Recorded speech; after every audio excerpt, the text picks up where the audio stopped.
Well, this is Old Man Henderson, Director's Cut, Part 3. Technically, I mistyped the end of the last thread. I rerolled 3 times in one sitting, and I already had one character ready to go at the beginning. When we first arrived for the game that day, I was determined not to get upset at the character's death. It's just a game, I'll pretend. I failed eventually. I don't even remember the name of my first character. The session began with the cultists using a mob front, planning to kill the son of a rival crime family. Incidentally, the same one Jim used to work for. I was playing the role of the bodyguard, and I was quickly knocked out and thrown in the trunk of one car, while the kid was loaded into the back seat of another. Enter stage left, Henderson and Will. They see them wacky cultists up to no good, and they decide to nick the vehicle with the visible hostage.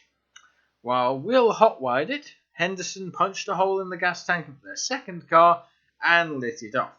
They then proceeded to speed away, after unknowingly leaving my character to burn screaming in the trunk of the second car. Approximate time elapsed between the start of the session and first character death, 2 minutes and 30 seconds. I promptly rolled up a second character, and agreed with the GM that I should wait until a more appropriate time to join the scene than in the middle of a drive across town. They then decide to pull into a local bar with the Don's kid to help him get off his problem. My second character of the evening was called Ronald. Ronald was a used car salesman coming off the tail end of a bad divorce, in which his wife gained all his worldly possessions and then promptly killed herself and left it all to the new church she had found, the Disciples of the Yellow King. At this point in time, he was playing darts. Unbeknownst to him, a cultist from that church had just let loose a powerful entropy curse after the car that was stolen from them, a curse with a very specific target.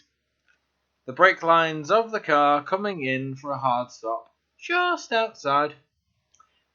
Ronald looked at the perfect game he was playing and felt genuine joy for the first time in weeks. He was then ripped in half by a BMW coming through the brick wall behind him. This was less than 10 minutes after the first death of the evening. Henderson got out of the car, and the bartender with the mob connections immediately puts a gun in his face.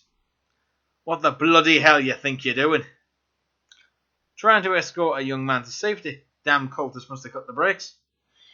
The bartender then recognizes the Don's son and calls him over to see if he's alright. Danny, the boy, is confused, but mostly unhurt. This saved Henderson's life, but the GM soundly refused to let me just take control of a politically powerful character just to get back into the game cooking. So I started to roll up another. A cop looking into a lead in a weird house across town. A weird house, which incidentally was connected to a cold case that his old friend Al asked him about immediately before his mysterious death in the middle of a huge explosion. A place the mob had just told Henderson Will should have answers for some of the questions they had as a favour for saving their son. They get there after me and open the door to creep inside. I've investigated the upstairs already and found notes saying something about a lab in the basement. Henderson, in the meantime, has gone straight down on the logic of what the hell kind of evil cultist just fox around in the living room when they have a creepy-ass cellar to play with. He finds an old summoning circle down there, and decides to spit in its general direction, accidentally activating it as he walks out the far door, finding nothing of interest in the room. Upon discovering that this other door leads outside, he circles back around the house, and winds up in the study with Will. Meanwhile, with my new lead pointing me at the basement, I run in, see the horrible thing taking shape, botch the fuck out of my save against crawl into the fetal position and cry while losing 2d10 sanity. Henderson, meanwhile, picks up a book off the shelf and flips it over to a random page. "What the hell kind of gobbledygook is this anyway?" How are you supposed to pronounce this? Alwiya, Al-Kathulu Fatagan, Kilifa, Al-Is, Aakas, Fal Depwa. He turns to Will, completely oblivious to the potential beast he has just conjured into existence behind him. Cocked an eyebrow, barely visible above the rim of his sunglasses. What the hell does that even mean? What's the point of wasting paper on that sort of nonsense? Will, having barely failed his sanity check, loses 5 points to his score and points behind him, muttering something about a thing that should not be. Henderson chuckles and says how he's not going to fall for that one again. Last time he did that, the tranny he was interrogating, vis-a-vis his lawn gnomes, had a pimp beat the shit out of him and steal his wallet. So he leads Will to the kitchen, leaving the monster to its own devices. In the kitchen, Henderson continues to be disappointed with the continuing lack of clues, while the professor is overjoyed to discover that the liquor cabinet was never emptied by the previous owners and helps himself to a bottle. Then the local cultists, getting a report of Henderson's location, proceed to kick in the door to come kill him. 3 of them are eaten by the thing Henderson summoned in the study, and while they are screaming, the 2 of them take a peek in the next room, and Henderson smashes all the alcohol and lights it off while they run out the back door. The abomination in the basement, with me, does nothing of importance, while I regain my wits and attempt to leave. I burst out the way I came, see the fire, and immediately have a second breakdown caused by a pre-existing phobia of fire, randomly rolled for, and then die screaming, burning in pain and terror, much like the cultists and the monsters. Meanwhile, Will is asking Henderson why his car only has Creedence Clearwater Revival playing ever. It turns out it's because the CD is jammed in there and the radios broke. Henderson just never bothered to fix it because Creedence is awesome. So they ride away, happily listening to Around the Bend, while I fucking died for the 3rd time in the last hour. At this point, I'm beginning to get a little pissy and break my promise to myself to not let the game get to me. I rolled up another character, determined to do something of consequence in this session. I end up with a nasty street-fighting thug called Patrick. Somebody in a yellow robe gave Pat a pile of money and a picture of Henderson, asking him to make sure he, quote, disappeared. Now, normally, Pat would think twice about accepting such a shady deal, since he preferred to rough people up, since it couldn't get you 25 to life. However, it was a lot of money, and I was getting to be very bitter about the whole dying every fucking session thing. So Pat agreed to the job. I figured that this would end with me killing Henderson, or as getting into a scuffle and Pat switching teams. Oh, how wrong I was.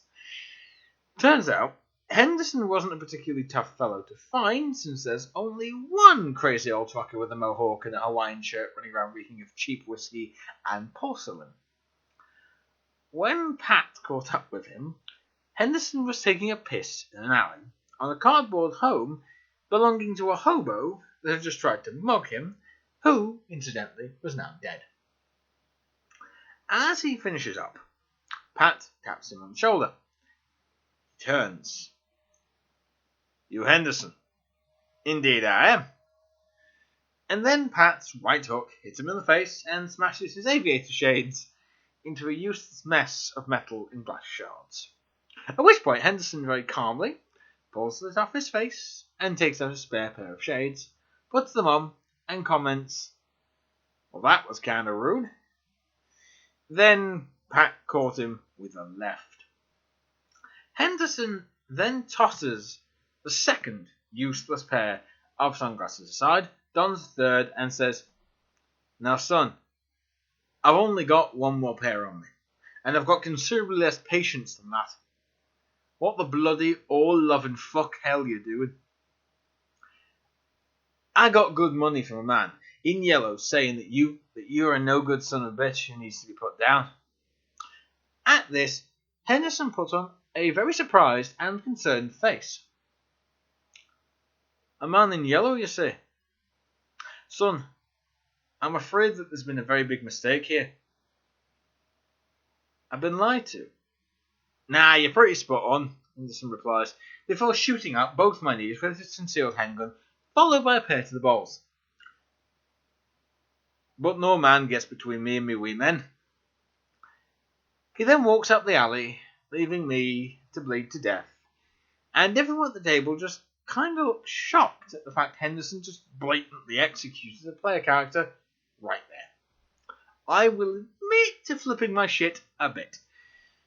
While the GM went to consult his notes, I confronted him. Why the fuck did you just kill me? What? You just fucking shot me dead. I shot a random guy who threatened my life and started trying to beat the shit out of me in the middle of a crime scene where I totally just murdered a hobo.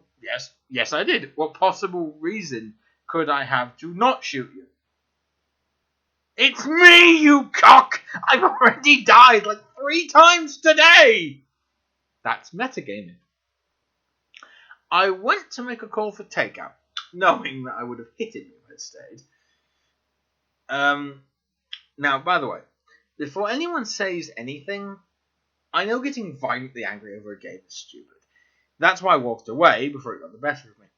Nobody in the group, except maybe the GM, was that guy, but we all had a tendency or two that could have put us into that category. WHM has a thing about the rules and about characters that I'm pretty sure are signs of his OCD coming to the fore. It's a really mild case, so you wouldn't even know he had it if you didn't notice little things. Like the fact he never has the volume set for an odd number. If there are rules in place for a game, he expects them to be followed as written. If someone modifies the rules for some reason, that's fine, as long as he knows in advance there's a change. The dice land is the dice land, and he tends to be very chill on the whole, as long as you don't manage to piss him off. Me, being a team player, I honestly hate playing a multiplayer game if it means going against my friends. I think this quirk may have eventually rubbed off on WHM as far as Vidya are concerned, but I digress. So one of my sore points is basically infighting. If 2 people start to have a fight in character or out of character, it ruins the fun for me. I don't give a shit if the random kobolds we've beaten up are having a bad day. I give no shits about some random guy in a server I keep sniping. But that guy I'm shooting isn't Dave, my friend who let me move in after I had a bad breakup. That kobold isn't Mike's new PC. Personally, I think this is where the line between that guy and the rest of us is drawn. We're all geeks and nerds, given what's posted on /TG/ and 4chan at large on a daily basis. I think it's fair to say that we're all assholes to some degree as well. We all have in us some quality or two that might be detestable. The difference between us and that guy is that we are trying to at least be acceptable, if not good. But now I've gotten off topic a bit. I opted to go for a quick drive to get the pizza since it was a bit cheaper and we were taking a break anyway. WHM decides to go with me, defeating the purpose of me trying to get away and clearing my head. On the way, it was probably the time where we actually became friends. You see, up until this point, we'd just been kind of hanging out in the same group, playing games and shit. But on this day, and I don't know what prompted it, but I got angry and I kind of yelled at him. He took it in his stride and came back with a reasoned argument and let the matter drop.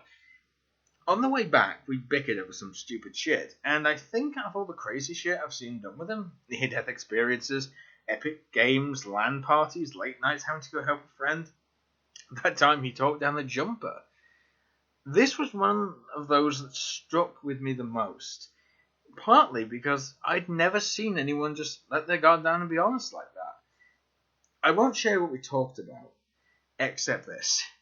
He actually bought Saint Anger. Anyway, back to the story. We get back to the table, and the GM has got some new stuff lined up. I decide to opt out of re-rolling and rejoining, even though we're only halfway through the session, because I wasn't ready to have another character killed off just yet. Will and Henderson bounce around trying to find a lead to work with for the whole revenge plot they were kind of working on. They end up meeting up with Jimmy to try and talk his girlfriend out of being a cultist, which ended up fantastically. Jimmy basically agrees to go to one of the meetings if she promised to seriously have a chat with him afterwards about the whole joining a cult thing. She agreed, basically telling him that he'd totally change his mind once he saw what it was all about. Jimmy was a smart boy, and he called Henderson's cell phone for backup in case things went south. So, pretty soon, Henderson and Will are sitting outside the church on the curb, waiting. Henderson breaks the silence. Man, I fucking hate stakeouts. They aren't that bad. Last time I was on a stakeout, 2 of my best friends got killed and your bar burnt down. Does this shit happen to you on a regular basis? Not causing it. Well, not usually. I remember I got arrested about a year ago for scaring a cook shitless. What? Why? I told the motherfucker I was allergic to olives. I get olives on my everything. I could have fucking died if I didn't check it out. There's a silence. Then... fuck it. There's a Best Buy and a video rental place around the corner. I vote we get one of those portable DVD things and a movie. Fuck yes. Shit, we're just here in case Jimmy calls us. Let's get baked and watch something funny. So they went and got a copy of Grandma's Boy, got high, and laughed their asses off. In public. Outside the church, they were supposed to be watching for cultists that already know what Henderson looks like. Surprisingly, nothing comes of this until Jimmy calls them from inside the church. Apparently they just called up some kind of demon and told it to eat his girlfriend and him as a sacrifice to their god. His girlfriend, shocked at the sudden change in tone from the companionable, welcoming air that there was before, suddenly realizes that cults aren't as awesome as she thought. That's when Henderson and Will run inside, guns drawn. Jimmy, wise man he is, grabs his girlfriend and ducks, while full auto shotgun spray kills every motherfucker in the room. They go outside into the car. Henderson starts it up, while Will keeps the arson streak alive and sets the building on fire. As they pull away, Carrie, Jimmy's girlfriend, goes all my hero on them, and soon the 2 freaking teenagers are getting busy in the back seat. Will looks shocked while Henderson lights the bong up and starts hotboxing while cranking up the stereo. Which is when they passed a cop going in the opposite direction.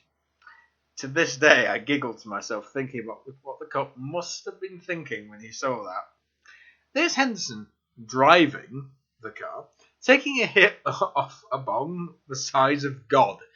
Next to him is a dude who looks like a slightly less fat Kevin Smith, looking bored out of the window. There's so much smoke inside that you think the car's on fire, and there's a couple of people, obviously, fucking in the back seat. I'd like to think he was thinking about his family, or going to watch a hockey game at the bar with his friends, or maybe just asking the cute waitress out finally. Some part of me desperately wants to know why it took him 2 blocks to process what he just saw.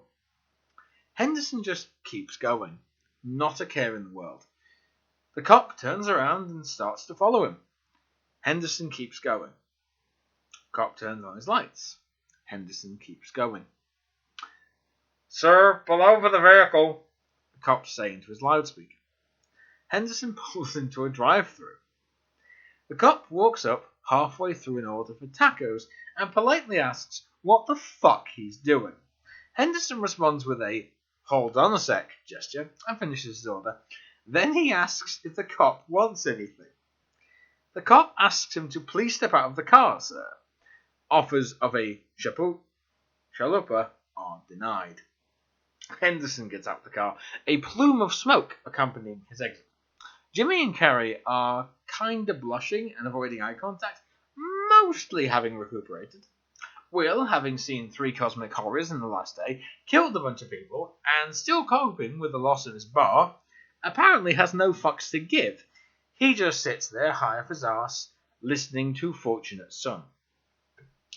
The cop interrogates him as to why he didn't pull over, and Henderson responds that because he was colourblind, and that he didn't realise there was a cop behind him.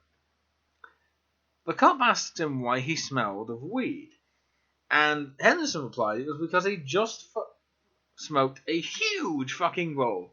But it's cool because he has one of those medical licenses.